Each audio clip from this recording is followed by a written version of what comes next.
Hi everyone, Miss Moon coming at you with some more physics. Today we're going to start approaching the more math side of free fall.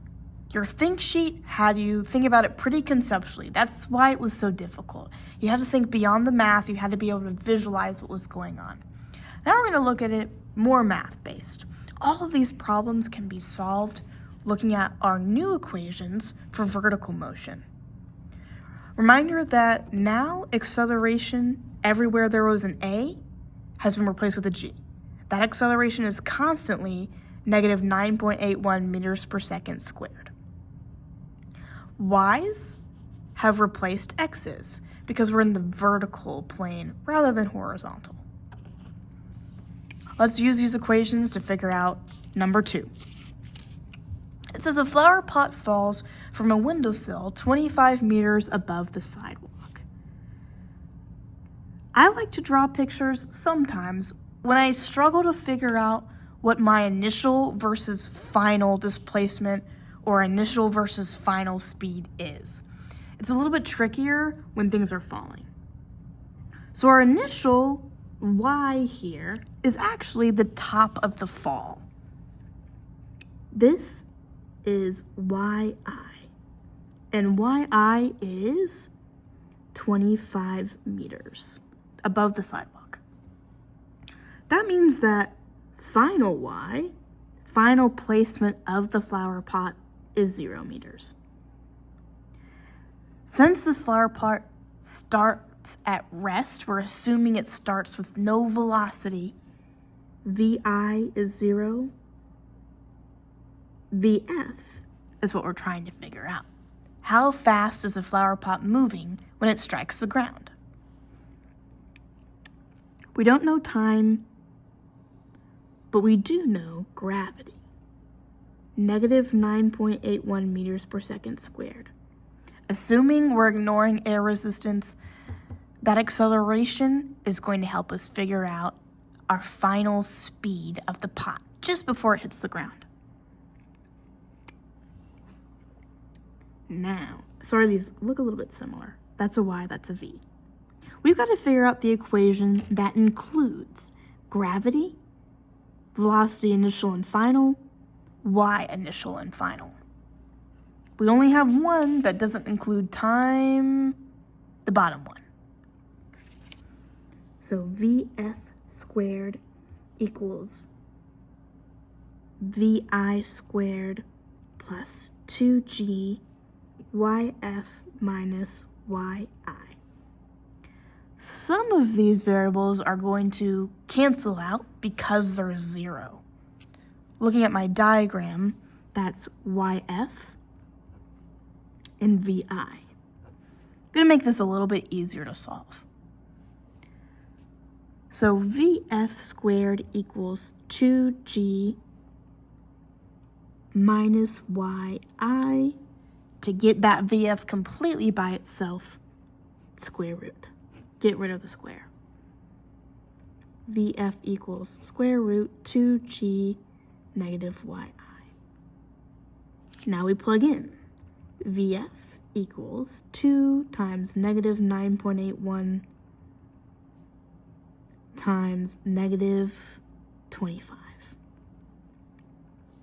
Make sure it's all under the square root. You should get 22.15 meters per second. That's its speed right before it hits the ground. Additionally, the speed is in the downward direction.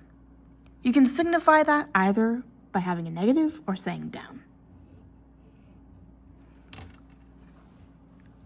Part B.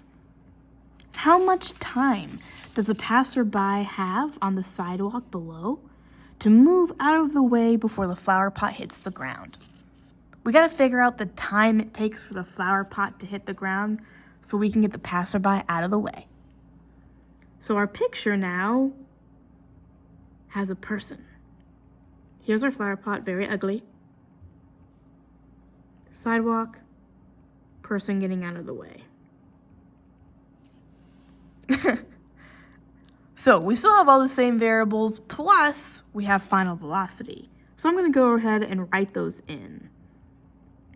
YF, 0 meters, VF, we just calculated it, 22.15 meters per second, YI, 25 meters, VI, 0, G, negative 9.81 meters per second squared.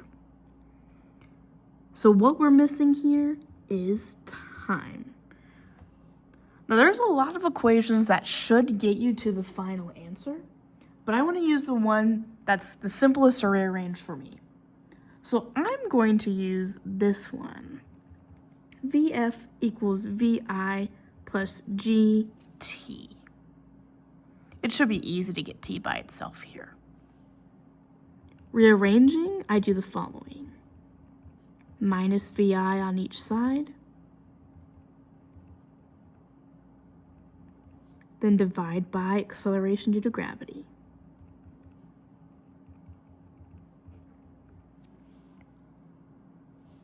Time to solve.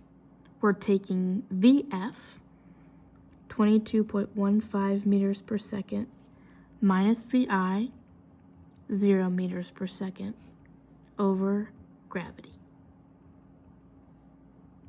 That should give you, oh, don't forget those negatives. Time can't be negative.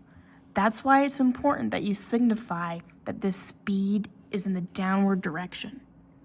That gives it a negative here. This will give you 2.25 seconds. So it takes 2.25 seconds for the flower pot to fall. This person, we'll call him Deborah, has 2.25 seconds to get out the way. So like last week, all of these can be solved with equations on your note card. Remember, if it's easier for you, pause this video, rewrite them with the Y's and G's. You can solve all these equations using these 4 kinematic equations, solve all the problems using them because we have a constant acceleration, negative 9.81 meters per second squared.